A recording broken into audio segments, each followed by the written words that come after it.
You are listening to the For Flourishing's Sake podcast by Frederica Roberts.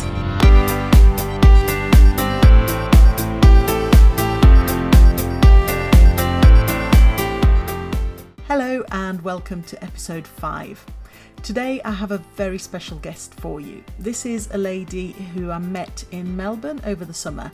We were both at the IPPA, that's International Positive Psychology Association, the IPPA World Congress, and we actually spoke together at the IPPA Positive Education Division's panel on positive education around the world, and I took the opportunity to ask her if she would record a podcast episode for me. So she recorded this episode and she talks about a couple of things that are really close to my heart and that I've spent quite a lot of time researching and writing about as well, and that I cover quite extensively in my upcoming book with the working title For Flourishing's Sake, like this podcast, which will be out in June next year.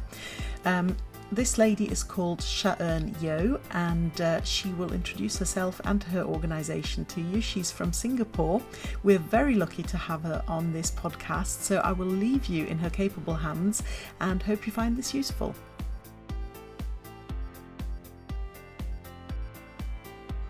My name is Sha-En. I'm from Singapore and I'm the founder of Happiness Scientists.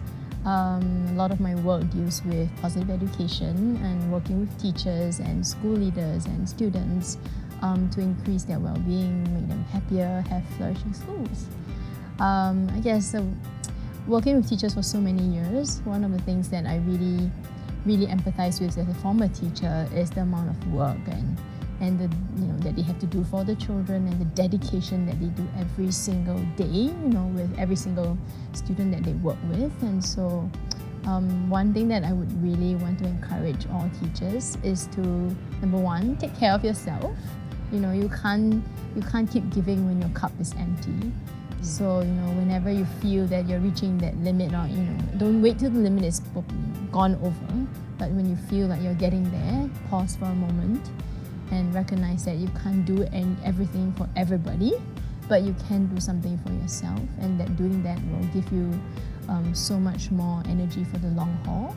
And if you're really passionate about being in education, and I think many teachers go in because of passion, then the best way to sustain the passion is to remember where the boundaries are, and then practice that self-compassion and self-kindness for yourself. So that's one really important thing I would say for the teachers. With regards to your students, I think to me the most important piece is to continue to build the relationship with your students. By relationship, I mean the interactions that you have with them, by continuing to ask yourself, what are you doing in this profession?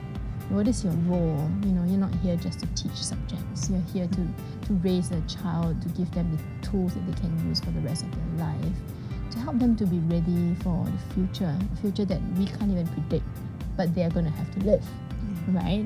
And so listen to them when they speak and not just get them to do their homework. Because young children and even teenagers, the one thing that they most want is to be heard and to be listened to and to feel a sense of belonging. I find that teachers have the power and the ability to bring that to every single child. So you are doing such an important job as teachers, and I fully respect everything that you're doing. And you find that I think it profession pays you back in multiple ways, and the most intangible ways that these children will remember you for life because of that connection and relationship that you build with them. So if there's any place that you would invest your time, I would say not your lesson plans. Well, invest a bit of time in your lesson plans, but invest into that relationship. Start with yourself and then go into the students, and you will find that your classroom management becomes so much better. You have a much better time at work. There's so much more meaning in your work, and the students will flourish because they respect you and they will listen to you in turn.